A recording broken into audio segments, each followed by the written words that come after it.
dan jalan keluarnya bukan dibikin 3 periode, bukan sama sekali. Jadi jangan sampai dengan logika babe gitu, kalau gitu 3 periode supaya yang bersangkutan bikin undang-undang ini. Nggak ada cerita. Nggak ada cerita.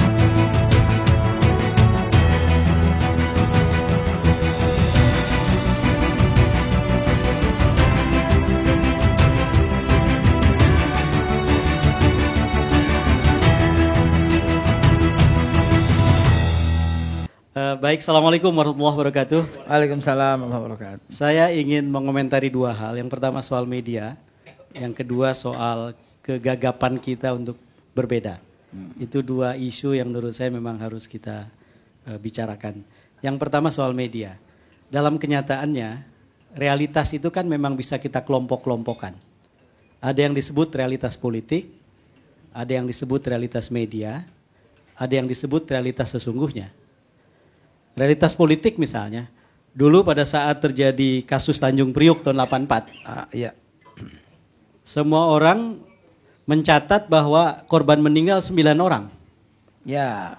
Karena menurut Pak Beni, Jenderal Elme Murdani Beni Murdani dan Pak Trisutrisno yang waktu itu jadi Pangdam 5 Jaya, sebegitulah yang meninggal dunia.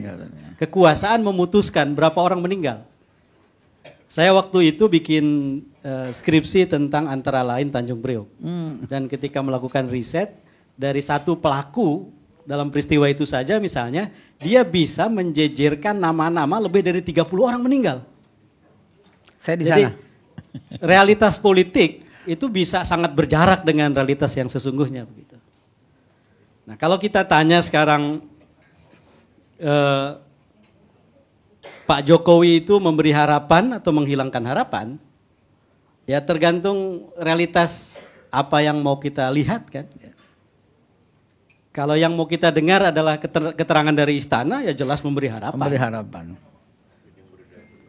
Tapi bagi mereka yang berbeda kelompok, berbeda kepentingan, jangan-jangan mengatakan keberadaan kepemimpinan Pak Jokowi menghilangkan banyak harapan begitu. Itulah realitas politik gitu. Dan seringkali berjarak dengan realitas sesungguhnya. Begitu juga dengan media gitu. Saya kira partai paling hebat di Indonesia menurut Metro TV ya pasti Nasdem. Ya menurut kelompok RCTI dan lain-lainnya pasti Perindo gitu. Iya. Dan seolah-olah setiap warga negara wajib menghafal Mars Perindo kan. Karena setiap berapa menit diudarakan begitu. Nah itu realitas media begitu. Realitas media juga seringkali sangat berjarak dengan kenyataan yang sesungguhnya. Baru saja kan kita dapat testimoni itu dari Mas Iwan Sudirwan. Bahwa ketika terjadi peristiwa Ketapang, dengan kesadaran penuh, ia hilangkan itu identitas etnik dari korban. Ya. Dengan pertimbangan bahwa kalau dimunculkan, maka akan menyulut konflik sosial yang sangat besar. Gitu. Ya. Pada tingkat itulah kita bertemu dengan realitas media yang bisa berjarak dengan realitas yang sesungguhnya. Begitu. Nah jadi... realitas sesungguhnya berjarak dari realitas media, berjarak dari realitas politik. Tetapi sekarang ini, di zaman yang ditandai oleh munculnya internet, kecerdasan buatan, robot dan lain-lain, maka kemudian kita harus menampilkan satu realitas yang daya dukung dan daya rusaknya bisa luar biasa hebat. Yaitu realitas media sosial. Realitas media sosial ini bisa menganggap seseorang tokoh dan orang yang lain tidak ada harganya. Ya. Pertimbangannya sekedar seberapa banyak media yang sangat personal dan individual itu menasbihkan yang bersangkutan sebagai tokoh. Seorang Atta Halilintar tokoh besar di Asia Tenggara. Karena subscribernya di YouTube yang paling besar. Ya. Siapa yang menasbihkan kebesaran dia? Ya realitas media sosial. Nah kebetulan sejak 13 tahun lebih beberapa hari yang lalu, jadi 19 Oktober tahun 2009, saya mendirikan satu lembaga usaha namanya Polmark Indonesia. Ini lembaga riset dan konsultasi politik. Saya harus garis bawahi sampai dengan hari ini setelah 13 tahun lebih, kami belum pernah sama sekali tertarik dan belum pernah sama sekali melakukan pengelolaan apalagi pelayanan buzzer sebagai bagian dari kerja pemenangan. Bahkan di banyak tempat kami selalu memisahkan dan tidak mau terlibat dengan aktivitas buzzer. Sebetulnya jika saja demokrasi ini punya sistem yang sudah matang, ada sejumlah instrumen yang bisa membatasi itu. Dibandingkan dengan di Amerika, kejahatan buzzer di Indonesia itu berlipat-lipat. Ya, ya, Di sana ada sistem yang tetap membuat koridor. ya. Bagi orang tidak bisa menggunakan media sosial sebegitu leluasa dan tidak bertanggung jawabnya seperti di sini. Begitu. Di sini tidak ada itu aturan itu. Gitu. Jadi menurut saya itu nanti harus dipikirkan. Tapi saya mau taruh itu di bagian terakhir. Terus yang kedua ini B, soal betapa banyak orang yang gagap tidak siap untuk berbeda. Sebetulnya dalam teori demokrasi dari dulu awal ketika orang menarasikan teori transisi demokrasi, ada satu istilah yang mereka gunakan untuk jenis orang seperti ini. Namanya rejeksionis. Rejeksionis, apapun di reject kalau nggak. Jadi kelompok ini adalah sebetulnya orang yang sesungguhnya menolak nilai demokrasi. Dalam demokrasi itu kan ada satu prinsip bahwa demokrasi harus menjadi satu-satunya aturan yang berlaku di tempat itu. The only game in town. Itulah demokrasi. Satu-satunya aturan yang harus disepakati. Nah ada orang siap bertarung, tidak bersiap kalah, tidak siap kalah. Tidak siap kalah. Ketika kemudian kekalahan itu begitu menyakitkan, maka dia kapitalisasi kekalahan itu, lalu kemudian dia kasih nilai-nilai mulia atas ketidakterimaannya terhadap kekalahan, lalu muncullah macam-macam. Dan dampaknya itu bisa kemana-mana begitu. Misalnya politik identitas, tiba-tiba saja sekarang begitu menakutkan, dikarenakan secara sengaja ada framing memfabrikasi bahwa Islam lawannya kebangsaan gitu. Iya. Lalu kemudian kalau orang mengaku dia berislam, layak dipertanyakan loyalitasnya pada Pancasila begitu. Jadi sedemikian lebar itu, sedemikian panjang itu, menarasikan betapa berbahayanya politik identitas itu dipertahankan sampai sekarang. Dan kemudian ciri rejeksionis ini adalah mereka sendiri ketika mengatakan saya tidak suka sama politik identitas sambil menggunakan politik identitas. Padahal dan dalam kejahatan yang lebih tinggi gitu. Misalnya sekarang saya sering dengar itu. Arab brengsek inilah yang bikin Jakarta kayak begini gitu. Loh itu betapa tingkat kejahatan politik identitasnya salah satu paling tinggi itu. Rasisme politik yang luar biasa itu. Apa urusannya seseorang gubernur dikaitkan dengan Arab misalnya? Yang kayak gitulah. Nah, jadi menurut saya inilah yang sekarang masih kita harus hadapi, yaitu adanya kalangan rejeksionis. Pas saya tidur, orang itu bayarannya lebih besar tuh. Ketika dia berani mengatakan Arab brengsek, nah itu bayarannya lebih tinggi itu. Mahal itu. Jadi ada tarifnya B ya? Ada tarifnya itu.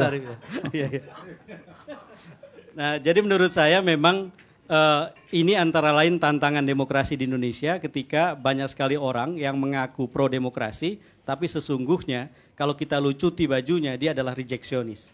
Dia adalah penentang aturan-aturan yang paling mendasar dalam demokrasi, lalu kemudian memanfaatkan apa yang pernah membuat dia sakit dalam kontestasi atau kompetisi untuk kemudian menampilkan kepentingannya secara telanjang. Nah ke depan menurut saya, ini bagian penutupnya, ke depan menurut saya setiap orang, setiap kita diharapkan punya kontribusi untuk memperbaiki ke depan kan. Ya. Saya terus terang B, selain tema-tema ini sangat peduli, sangat concern dengan demokrasi Indonesia yang sangat mahal. Ya. Ini saya bawa di beberapa tempat ini. Ada satu sumber persoalan yang membuat demokrasi Indonesia bertahan semakin hari semakin mahal seperti sekarang. Yaitu setelah kita punya 2 presiden yang dipilih secara langsung, belum ada satupun dari 2 orang presiden itu yang punya kemampuan untuk menjadi inisiator yang secara politik punya kekuatan untuk membuat undang-undang pendanaan politik. Undang-undang pendanaan politik. Political financing. Ada satu studi riset di 180 sekian negara di dunia yang demokrasi, ternyata rata-rata negara demokrasi itu salah satu penyangganya yang terpenting adalah undang-undang pendanaan politik. Undang-undang pendanaan politik ini mengatur satu, bagaimana dana untuk politik dikumpulkan. Itu bukan sekedar membatasi plafon, perorangan batasnya berapa, perusahaan batasnya berapa, bukan. tetapi juga bagaimana mekanisme transparansi pendanaan itu dikumpulkan. Jadi ketika Obama 2008 maju jadi presiden misalnya, orang tahu Tom Hanks itu nyumbang berapa. Ya. Lalu kemudian Julia Roberts itu nyumbang berapa. Si B dan seterusnya, perusahaan-perusahaan besar nyumbang berapa. Itu semua ditransparansikan. Kenapa Amerika melakukan itu? Karena ada undang-undang itu. Kenapa Selandia Baru melakukan itu? Karena undang-undang yang mengharuskan itu. Kenapa beberapa negara di Afrika yang bahkan jauh lebih kecil dari Indonesia dan demokrasinya jauh lebih kurang canggih dibandingkan Indonesia punya itu, harus melakukan itu karena ada yang mengharuskan. Yang kedua, undang-undang pendanaan politik ini mengatur bagaimana dana dibelanjakan. Jadi tidak boleh dalam demokrasi kalau sudah ada undang-undang ini, seseorang bisa membayar buzzer begitu mahalnya dan tidak dipertanggungjawabkan spending uangnya itu kepada publik lewat penyelenggara pemilu. Tidak boleh itu orang yang dengan kekuatan medianya tiap hari mengiklankan diri dan partainya atau calon presiden di medianya tanpa ada batas, tidak boleh. Karena kemudian undang-undang itu membatasi plafon spending seseorang dalam kontestasi politik. Kita bisa legal draftingnya bisa dibuat dengan banyak sekali pembelajaran dari banyak sistem. Dan yang terakhir yang sangat penting dalam undang-undang pendanaan politik itu yang juga diatur adalah haramnya atau dilarangnya repayment. Repayment itu adalah mengembalikan dana atau bantuan apapun dalam kampanye dalam bentuk kebijakan kepada seseorang. Kenapa dulu kita masih ingat di zaman Bill Clinton itu sempat munculkan yang disebut Lipogate. Karena pimpinan Lipo diperlakukan khusus oleh Bill Clinton di Gedung Putih, lalu kemudian orang tahu ternyata Lipo menyumbang kampanye Clinton. Maka Clinton dianggap melanggar undang-undang larangan repayment. Di banyak negara lain hal yang semacam itu jelas gitu. Saya selama di Polmark pernah membatalkan rencana kerjasama padahal tinggal tandatangan kontrak dengan satu orang bupati di wilayah Indonesia Timur. Kejadiannya 2011. Kenapa saya batalkan kontrak dan saya bilang tidak usah kita kerjasama karena ternyata akhirnya yang bersangkutan mengaku bahwa akhirnya punya dana untuk bekerja sama dengan kami karena ada 3 pengusaha besar dari Surabaya yang mau mendanai itu semua. Lalu kemudian dia ceritakan bahwa yang satu meminta nanti diperlakukan khusus untuk proyek-proyek infrastruktur. Satu lagi bergerak di pertambangan dan lain-lain begitu. Akhirnya saya sampaikan ke waktu itu yang bersangkutan wakil bupati di tempat itu mau jadi bupati. Saya bilang lebih baik tidak usah saja karena ini akan menjerat Bapak. Nah, menurut saya kalau tidak ada larangan orang akan melakukan dengan mudah dan itu praktek yang sangat mudah dilakukan di Indonesia. Keburu nggak Pak? Kan kita tinggal 2 tahun lagi. Apa nanti buat 2029 undang-undang itu? Menurut saya sih tidak ada yang terlambat untuk memulai yang baik. Dan jalan keluarnya bukan dibikin 3 periode, bukan sama sekali. Jadi jangan sampai dengan logika babe gitu, kalau gitu 3 periode supaya yang bersangkutan bikin undang-undang ini. Nggak ada cerita. Nggak ada cerita. Udah 8 tahun dia lupa, masa kita kasih kesempatan gitu. Kira-kira tuh Be yang mau saya sampaikan. Terima kasih. Terima kasih. Assalamualaikum warahmatullahi wabarakatuh.